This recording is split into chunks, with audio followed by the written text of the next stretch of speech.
All right, let's dive in. Today we're going to untangle a pretty complex topic, the U.S. dollar, and whether it's driving a global financial system that looks a lot like, well, a giant Ponzi scheme. It's a captivating concept for sure, and one that really touches everyone. Wherever you are in the world, whatever your experience with finance, this affects you. Absolutely. I mean, currency is something we all deal with, so getting a grasp on how it really works and maybe where it's vulnerable, that's pretty crucial. We got a ton of research for this deep dive. History, economics, expert opinions, even some theories that might raise a few eyebrows, to say the least. Yeah, what's really interesting is how all these sources come at this from different angles, not just how the system functions, but also, what its future might look like. Right, so let's go back, way back to 1944. World War II is winding down, Right. and the world's looking to rebuild. Out of that comes the Bretton Woods Agreement, a major moment, a new global financial order, really. Yeah, the U.S., with its economy booming, takes on a leadership role, and the dollar becomes the world's reserve currency, pegged to gold at $35 an ounce. So this gold standard, it almost acted like a safety net, right? Like it kept everything in check. Exactly, yeah. Having that gold backing meant governments couldn't just spend recklessly.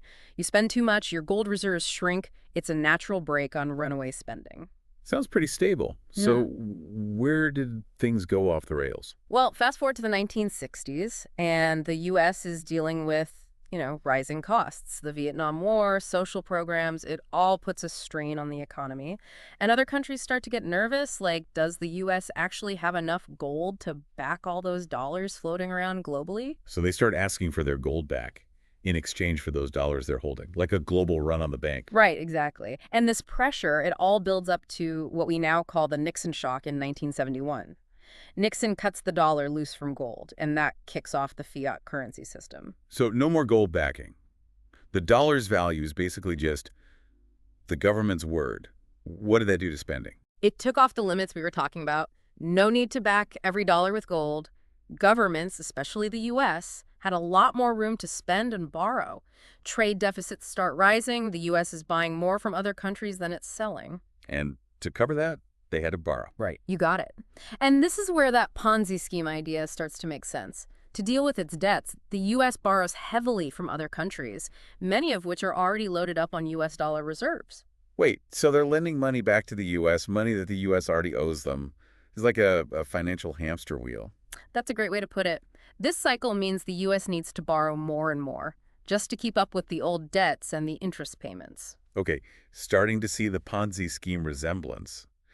But what does this mean for, regular people, people who aren't economists or tracking global finance? Well, here's where inflation kicks in.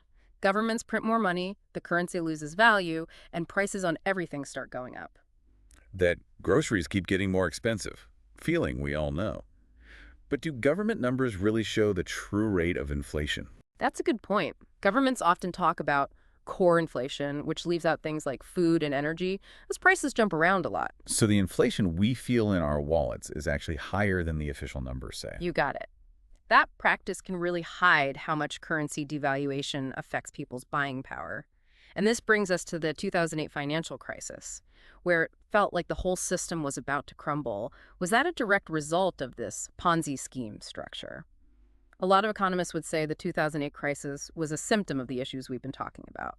Too much debt, relying on fiat currency, and a global system built on, well, kind of shaky ground. So the bailouts, the quantitative easing, all that money printing, that was just a Band-Aid. Temporary relief, yeah, but in the long run, it made the problem worse. Debt levels just kept going up. And this leads us to a pretty scary term: hyperinflation. That's when inflation spirals out of control, and it can wreck economies. We've seen examples, haven't we? Weimar Germany, Zimbabwe. Yeah, those are stark reminders of what can happen when people lose faith in a currency. Not exactly a rosy picture. So if this system is so flawed, what are the alternatives? Some folks are saying we need to go back to a gold-backed currency. Would that fix things? It's definitely a debate that's gaining traction. People who support a gold standard say gold, with its inherent value and limited supply, prevents governments from just printing money like crazy. So gold kind of acts like a watchdog, keeping government spending in check. But if gold is such a good solution, why aren't we back on a gold standard already? Well, some people believe governments and central banks are manipulating the prices of gold and silver, to keep the U.S. dollar in charge. This is where things get a little bit more controversial. Are we heading into conspiracy theory territory here? What's the evidence for this manipulation? Well, one example people point to is the Bank of England's decision to sell a big chunk of Britain's gold reserves back in the late 1990s. And they do it at really low prices. Why would they do that? Seems kind of counterproductive, doesn't it? Some people think it was a deliberate move to keep the price of gold down, maintain confidence in the US dollar.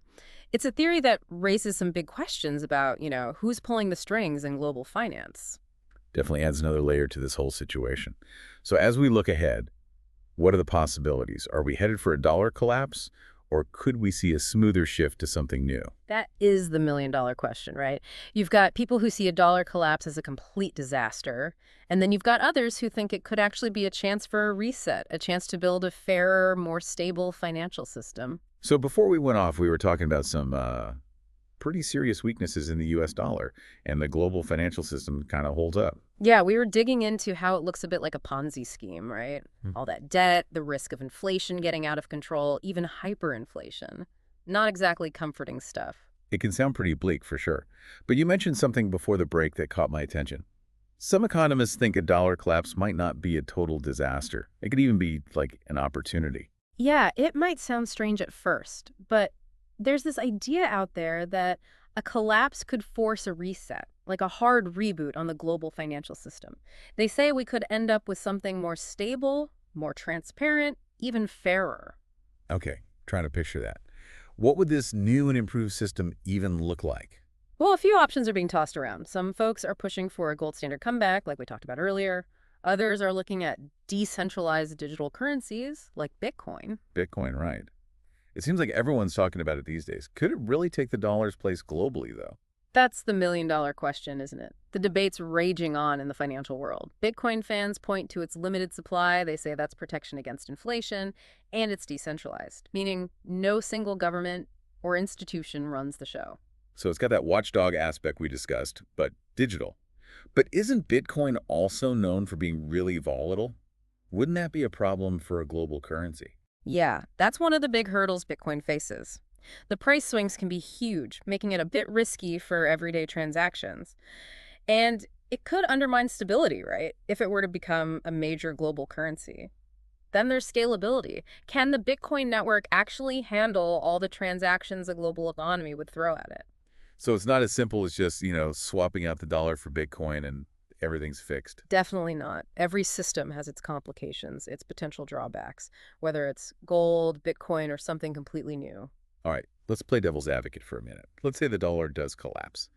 What would that actually look like for, people like us in our daily lives? Think about it. The money you've always used, suddenly it's basically worthless. Prices on everything, even basic stuff, just skyrocket.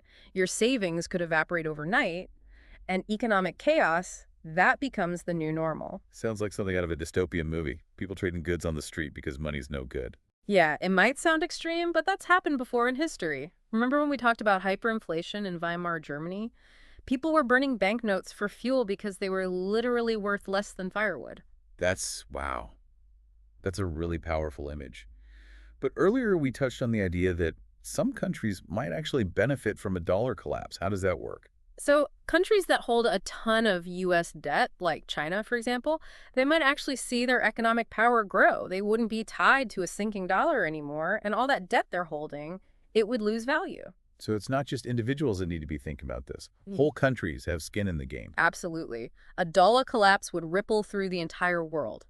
Economies, trade, even global power structures, all would be shaken up. Okay, let's zoom back in from the global picture to a personal level. Let's say we accept that big changes to the financial system are possible, maybe even likely. What can people do to get ready to protect themselves? Diversification is key.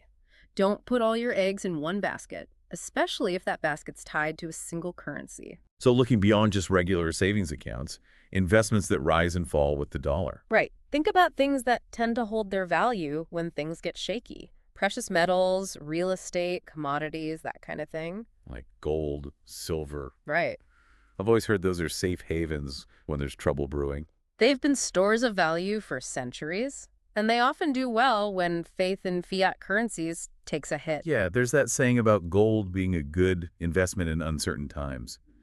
but it's so expensive. Well, think of it this way. The price of gold might seem high, but it's often because the dollar's buying power is going down, not because gold itself is suddenly worth that much more. So buying gold is more about preserving your wealth, not letting it get eaten away by inflation. Exactly. And it's not just gold either. Silver, platinum, those kinds of things can all be part of a balanced portfolio. Okay, so precious metals, real estate, what else should people be thinking about? Knowledge.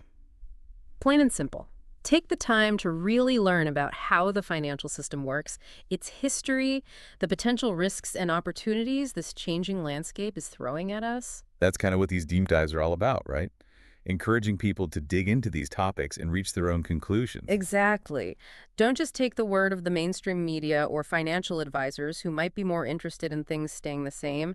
Do your own homework, look at different viewpoints, make choices that line up with your own financial goals. So take control of your financial future. Don't just blindly trust the system. That's the idea. Empower yourself, make choices that protect you, no matter what happens to the dollar or the global financial system. A lot to absorb here, but incredibly important stuff. Any other wisdom you want to leave our listeners with? Think about this not just as an economic issue, but a social one. A dollar collapse could have huge effects on, our social structures, trust in institutions, even our sense of community. Whoa, that's heavy. It's a good reminder that we need to prepare on different levels, not just financially. Emotionally, psychologically, too, we need to be ready for things to be disrupted. A call to be proactive, resilient. We might not be able to control the big picture stuff, but we can control how we react and adapt. Absolutely. This is all about empowering ourselves to navigate whatever's coming next. All right, we're back wrapping up our deep dive on the U.S. dollar and the whole global financial system. It's been a wild ride for sure. Yeah, we've covered a lot of ground, haven't we? From how fiat currency came about and how the system actually works, to the risks of inflation, maybe even that scary hyperinflation scenario. We even looked at some alternatives, going back to gold or maybe Bitcoin taking over and what that could mean for everyone. And maybe the most important thing, we talked about how individuals can prepare, batten down the hatches for a future that could be a bit rocky, financially speaking, no matter which way things go. Yeah, that knowledge is power thing. It's really true here. The more we understand what's going on, the better decisions we can make, right? So as we bring this deep dive to a close, what are some key things you hope our listeners are taking away from all this? Well, first off, I'd say question everything. We've all gotten so used to just accepting the way things are, but when it comes to money and economics, we got to think critically. Challenge the conventional wisdom. Don't just blindly trust the system, Yeah. right? Do your own research, look at things from all angles, come to your own conclusions. Exactly. And second, remember you've got power here. You can take steps to protect yourself, your finances, no matter what happens globally, diversify your investments, look into alternatives, stay informed about how things are changing. Don't panic, but prepare. Right. Exactly. And lastly, we're all in this together. This whole potential shift in the financial system, it's a global thing. It's going to affect everyone. So talk to your friends, your family, share what you've learned, get those conversations going. The more we all understand this stuff, the better we'll be able to handle whatever challenges or maybe even opportunities come our way. This deep dive has been a real eye-opener for me, and I hope it's made our listeners curious to keep learning more about this. It's been great discussing this with you. Really important stuff. Knowledge is power, like we said. And the more we empower ourselves, the better off we'll be in the future. Well said. And with that, we've reached the end of our deep dive. Thanks for joining us. And until next time, stay curious, stay informed, stay empowered. And don't forget to like and subscribe if you want more deep dives into the most fascinating and, let's face it, pretty important topics out there.